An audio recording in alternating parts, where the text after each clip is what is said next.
जानते हैं कि 60% ऑफ द यूएसए पॉपुलेशन ये मानती है कि हम अपने ब्रेन के पोटेंशियल का केवल 10% हिस्सा यूज कर सकते हैं। ये एक मिथ है। आइए अब ये जानते हैं कि ये मिथ इतना पॉपुलर क्यों है। ये सच है कि आप और हम अपने अनअवेयरनेस की वजह से अपने ब्रेन के कंप्लीट कॉग्निटिव कैपेसिटी का केवल एक छोटा सा हिस्सा अपनी पूरी लाइफ टाइम में यूज कर पाते हैं, और यही कारण है कि इस मिथ ने इतनी स्ट्रॉन्ग जगह बना ली है। पर इसका अर्थ ये नहीं है कि हम अपने ब्रेन के फुल पोटेंशियल का यूज ही नहीं कर सकते। अगर आप अपने कॉग्निटिव पोटेंशियल को ब्रेन ट्रेनिंग की हेल्प से पूरी तरह अनलॉक कर लें तो आपके लिए कुछ भी अचीव करना मुश्किल नहीं होगा, और उस कॉग्निटिव कैपेसिटी की मदद से आप अपने लर्निंग प्रोसेस को 10x बढ़ा सकते हो, यानी कि 10 गुना बढ़ा सकते हो। आज की इस फास्ट ट्रैक लाइफ में फास्ट लर्निंग एक सबसे इम्पोर्टेंट लाइफ स्किल है जिसके बारे में ना ही कोई बात करता है, और ना ही ये स्किल आपको अपने स्कूल या कॉलेज में सीखने को मिलती है। तो आज के इस वीडियो में हम ऐसे ही हैक्स और ट्रिक के बारे में बात करेंगे जो आपको इसे अनलॉक करने में हेल्प करेंगे। तो बिना टाइम वेस्ट किए आते हैं अपने मेन टॉपिक पर। क्या आपने ये नोटिस किया है कि इस पैंडेमिक ने हमें यह समझा दिया है कि जिंदगी में सर्वाइवल के लिए कंटिन्यूस लर्निंग कितनी जरूरी है। तो आज हम इस वीडियो में यही जानेंगे और समझाने की कोशिश करेंगे कि कैसे कोई भी नई स्किल जल्दी और इफेक्टिव सीखी जाती है। अगर आप ये समझना चाहते हैं कि कोई भी नई स्किल जल्दी कैसे सीखें, तो ये वीडियो आखिर तक हर एक सेकंड जरूर देखें। टिप नंबर 1, हमारी सबसे पहली टिप है आपके लर्निंग स्पीड को बढ़ाने के लिए, and that is morning and night learning technique. I think इस ट्रिक के फायदे के बारे में हम सबको बचपन में पेरेंट्स या टीचर ने बताया होगा, और अगर मैं सच कहूँ तो मैंने खुद ने इस ट्रिक को आजमाया है और इससे फायदा उठाया है। अगर हम थोड़ा सा साइंस की बात करें तो ये बात साइंटिफिकली प्रूवन है कि हमारे ब्रेन के न्यूरॉन्स रात को सोने से पहले हुई बातों या चीजों को याद रखते हैं। तो अगर आप किसी भी स्किल या हैबिट को रात को सोने से पहले प्रैक्टिस करें या पढ़ें तो उस स्किल को आपका दिमाग बहुत ज्यादा रिटेन करता है और उसे याद रखता है। और अगर आप उस सेम चीज को सुबह उठकर रिफ्रेश्ड ब्रेन से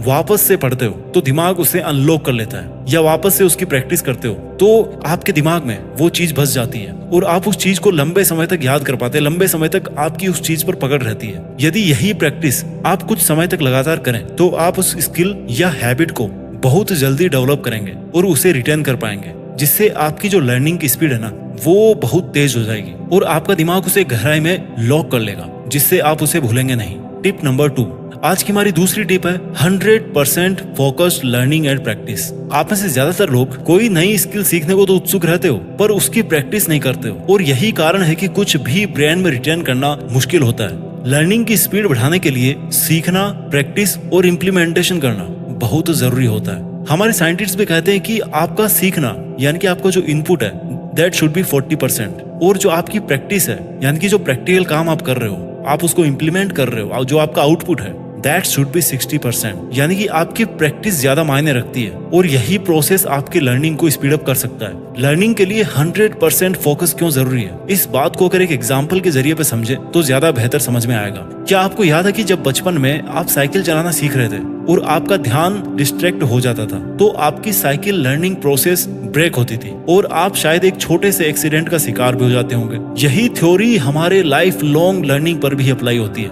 अगर आप अपनी लर्निंग पर 100% फोकस नहीं करेंगे और डिस्ट्रैक्ट होंगे तो आप किसी भी हैबिट को या स्किल को ना तो फास्ट सीख पाएंगे और ना उस लर्निंग को आप रिटेन कर पाएंगे। इस ट्रिक का सेकंड पार्ट है प्रैक्टिस एंड इम्प्लीमेंटेशन। इसके अलावा हम दूसरा एग्जांपल ड्राइविंग का लेंगे। अगर आप ड्राइविंग से रिलेटेड सारी थ्योरी सीख और समझ आते हो पर प्रैक्टिस ही नहीं करते हो तो आप कार चलाना सीख पाएंगे? इसका आंसर यही है कि आप नहीं सीख सकते।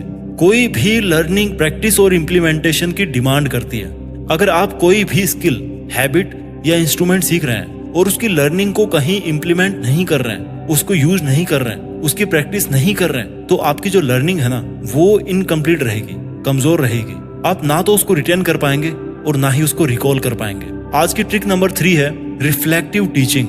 ये भी रिसर्चर्स और स्कॉलर्स के द्वारा बताया गया है कि अगर आप कोई नई चीज सीख रहे हैं और आप उसे किसी दूसरे को समझाते हैं या सिखाते हैं तो आप उस लर्निंग को रिटेन और रिकॉल करने की अपनी जो ब्रेन पावर है उसको आप इंक्रीज करते हैं। ये प्रोसेस आपके उस सब्जेक्ट मैटर के स्किल को डेवलप करने के साथ ही आपके अंदर एक स्ट्रॉन्ग लाइफ स्किल भी इंप्रूव करती है, क्योंकि ये जो नॉलेज शेयरिंग है वो आपको उस सीखे हुए स्किल पर रिफ्लेक्ट करने में हेल्प करती है। और रिफ्लेक्शन किसी चीज को जल्दी सीखने का एक की फैक्टर होता है। रिफ्लेक्टिव टीचिंग या लर्निंग बाय टीचिंग के इस मेथड को इस नाम से भी जाना जाता है जो आपकी स्क्रीन पर है। मैं आपसे ये चैलेंज भी कर सकता हूँ कि आपने कभी ना कभी ये जरूर सुना होगा कि सीखने का सबसे अच्छा और सरल तरीका उसे दूसरों को सिखाना होता है। रिचर्ड फेनमैन के अनुसार अगर आप किसी कॉन्सेप्ट को किसी 5 साल के बच्चे को ना समझा सकते हैं तो उसका अर्थ है कि आप उस सब्जेक्ट को खुद मास्टर नहीं कर पाए।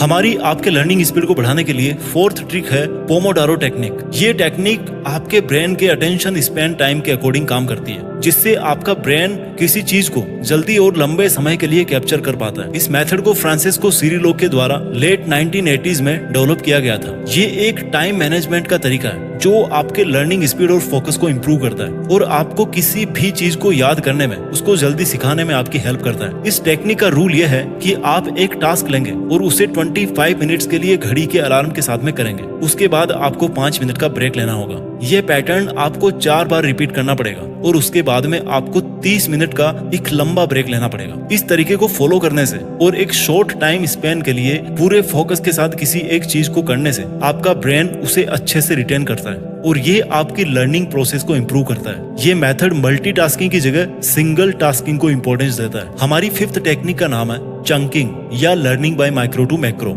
ये जो 5th मेथड है ना, ये बहुत ही इंटरेस्टिंग लर्निंग मेथड है। इस मेथड को चंकिंग कहा जाता है, जिसका मतलब है किसी बड़े पीस ऑफ इंफॉर्मेशन को छोटे छोटे मैनेजेबल चंक्स में डिवाइड करना। इस मेथड को जॉर्ज मिलर नामक साइंटिस्ट ने 1956 में अपने एक रिसर्च पेपर में इंट्रोड्यूस किया था। उनके अनुसार ह्यूमन ब्रेन जो होता है ना, वो एक टाइम पर केवल 7 पीसेस ऑफ इंफॉर्मेशन को याद कर सकता है। इसलिए अगर बड़े टास्क को छोटे छोटे चंक्स में डिवाइड करके प्रैक्टिस किया जाए तो आपका ब्रेन उस चीज को अपनी मेमोरी में अच्छे से स्टोर कर पाता है। जैसे हम इसे चेस के एग्जाम्पल से समझ सकते हैं। अगर आप चेस सीखना चाहते हैं और शुरू में ही चेस की सारी गोटियों को और उनकी चाल को समझने की कोशिश करेंगे तो आप सिर्फ अपने ब्रेन को कंफ्यूज करेंगे। पर अगर आप इसी प्रोसेस को चंक्स में डिवाइड कर दें, जैसे कि पहले सिर्फ 2-3 गोटियों की चाल को समझेंगे और उन पे फोकस करेंगे, तो आप जल्दी और अच्छा सीख पाएंगे। इस मेथड को माइक्रो टू मैक्रो लर्निंग भी कह सकते हैं, मतलब targeting small pieces of information और उसके बाद उसके बिगर एस्पेक्ट को सीखना और समझना। पॉइंट नंबर 6, आज के लिए 6th और लास्ट हैक जो हम आपके फास्टर लर्निंग के लिए सजेस्ट कर रहे हैं वो है लॉन्गर इंटरवल लर्निंग प्रोसेस। ये एक ऐसी लर्निंग प्रोसेस है जो कोई भी स्किल या हैबिट आपके अंदर इनग्रेन करने के लिए सिर्फ 21 डेज लेती है। एक रिसर्च के अनुसार 2 ग्रुप के लोगों को सेम टास्क परफॉर्म करने के लिए दिया गया, पर डिफरेंस ये था कि इन दोनों ग्रुप्स को वो टास्क डिफरेंट टेक्निक से कंप्लीट करना था। एक ग्रुप को रैपिड लर्निंग प्रोसेस से काम करना था और दूसरे ग्रुप को लॉन्गर इंटरवल लर्निंग प्रोसेस के अकॉर्डिंग। और इसलिए सर्वे के बाद में साइंटिस्ट ने पाया कि जिस ग्रुप ने लॉन्गर इंटरवल प्रोसेस को फॉलो किया उस ग्रुप के लोगों का टास्क जो है ना, उसको पूरा कर पाने की सक्सेस रेट ज्यादा थी। ऑथर बेनेडिक्ट कैरी ने भी ये कहा है कि लर्निंग बगीचे को पानी देने जैसा काम होता है। अगर हम सारा पानी एक बार में दे देंगे तो वो बगीचे को हरा भरा रखने में हेल्प नहीं करेगा, बट अगर हम उसी पानी को इंटरवल में बगीचे में डालेंगे तो वो लंबे समय तक उस बगीचे को सुरक्षित और हरा भरा रख पाएगा। 21 लॉन्गर इंटरवल लर्निंग मेथड का तरीका ये है कि आप जो भी चीज सीखना चाहते हैं या याद करना चाहते हैं उसे पढ़ेंगे या उसकी प्रैक्टिस करेंगे और फिर उसी चीज को, उसी सेम चीज को 24 घंटे के बाद में फिर से आप प्रैक्टिस करेंगे या पढ़ेंगे। फिर 7th डे पर रिपीट करेंगे और फिर 21st डे पर रिपीट करेंगे उसको। 21 दिन के बाद में आप ये एक्सपीरियंस करेंगे कि वो जो चीज है वो आपके दिमाग में बैठ गई है और आप उसे कभी नहीं भूलेंगे। ये मैं नहीं, रिसर्च कहता है। वीडियो के आखिर में मैं ये जरूर बोलना चाहूंगा कि अगर आप अपनी जिंदगी को और ज्यादा मीनिंगफुल तरीके से जीना चाहते हैं तो ये जो अपनी लाइफ में कुछ भी फास्ट सीखने वाली स्किल है ना, इसको जरूर डेवलप करें यार, क्योंकि सबके पास में टाइम लिमिटेड है। इस वीडियो में बताए गए सारे टिप्स, ट्रिक्स और हैक्स आपको अपने इस मिशन को पूरा करने में हेल्प करेंगे। और एक बोनस टिप ये है, जाते जाते मैं आपको दे देता हूँ, आप कभी भी किसी भी स्किल या हैबिट को सीखते टाइम मल्टीटास्किंग ना करें। आप जो भी करना चाहते हैं या जो भी आप सीखना चाहते हैं उस एक चीज में अपना 100% डेडिकेशन दें, क्योंकि बिना फोकस के आपकी लर्निंग स्पीड और भी धीमी हो जाएगी। किसी भी प्रैक्टिस और लर्निंग का रिटेंशन इस बात पर डिपेंड करता है कि आपने उस चीज को कितने फोकस के साथ और कितने बिना किसी डिस्ट्रैक्शन के किया है। वीडियो के लास्ट में मैं इन सभी टिप्स को एक बार फिर से रिवाइज कर देता हूँ। अपनी लाइफ में कुछ भी जल्दी कैसे सीखें। Tip number 1, morning and night learning technique. Tip number 2, 100% focused learning and practice. Tip number 3, reflective teaching. Tip number 4, Pomodoro technique. Tip number 5, learning from micro to macro या chunking. Tip number 6, longer interval learning process. I hope आपको ये video अच्छा लगा होगा। अगर आपके पास में कोई भी ऐसी ट्रिक है, कोई भी ऐसा एक तरीका है जिससे कोई भी इंसान कुछ भी बहुत जल्दी सीख सकता है, तो इस वीडियो के कमेंट सेक्शन में जरूर लिखें। Thank you so much for watching this video. Take care and bye bye.